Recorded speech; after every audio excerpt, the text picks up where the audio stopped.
బాలకృష్ణ, బోయపాటి శ్రీను కాంబినేషన్లో అంటేనే మాస్ ఫ్యాన్స్కి పండగ. సింహ, లెజెండ్, అఖండ చిత్రాలతో ఈ కాంబో హ్యాట్రిక్ విజయాలు సాధించింది. ఇప్పుడు ఇదే సక్సెస్ ట్రాక్ను కొనసాగిస్తూ అఖండ 2 తాండవం రూపొందుతుంది. గతంలో అగారో పాత్రలో మాస్లో సాలిడ్ హైప్ తీసుకువచ్చిన బాలయ్య ఇప్పుడు మరింత శక్తివంతమైన అవతారంలో ప్రేక్షకుల ముందుకు రాబోతున్నారు.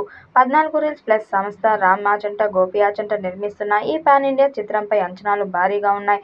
ఈసారి యాక్షన్, ఎమోషన్, భక్తి, తాత్వికత అన్నీ మిక్స్ చేసిన కథలో బాలయ్య మరోసారి స్క్రీన్పై తన పవర్ చూపించబోతున్నారు. బోయపాటి మార్క్ మాస్ విజువల్స్కి బాలయ్య ఎనర్జీ భిన్నగా ఉంటుందని ట్రేడ్ వర్గాలు అంచనా వేస్తున్నాయి. తాజాగా ఈ చిత్రం నుండి వచ్చిన టీజర్కి సూపర్ రెస్పాన్స్ వచ్చింది. త్వరలోనే ఈ చిత్రం నుండి మొదటి పాటను విడుదల చేసేందుకు సన్నాహాలు చేస్తున్నారు.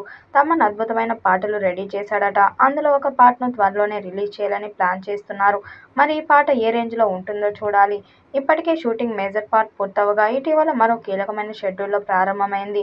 ఈ షెడ్యూల్లో ఆగస్టు వరకు కొనసాగనుంది. లేటెస్ట్ సమాచారం మేరకు ఈ సినిమాలోని క్లైమాక్స్ అద్భుతంగా తెరకెక్కబోతుందని టీం అంతా ధీమాగా ఉంది. ఇక లేటెస్ట్ బిజినెస్ అప్డేట్ మరింత ఆసక్తికరంగా మారింది.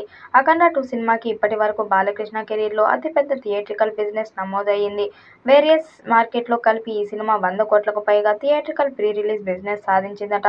ప్రత్యేకంగా చెప్పాలంటే తెలుగులో మాత్రమే ఈ సినిమా థియేట్రికల్ రైట్స్ 120 కోట్ల మార్కును దాటి వెళ్లనున్నట్లు ట్రేడ్ టాక్. గతంలో బాలయ్య సినిమాలకు ఇంత భారీ బిజినెస్ జరగలేదని ఇండస్ట్రీ వర్గాలు చెబుతున్నాయి.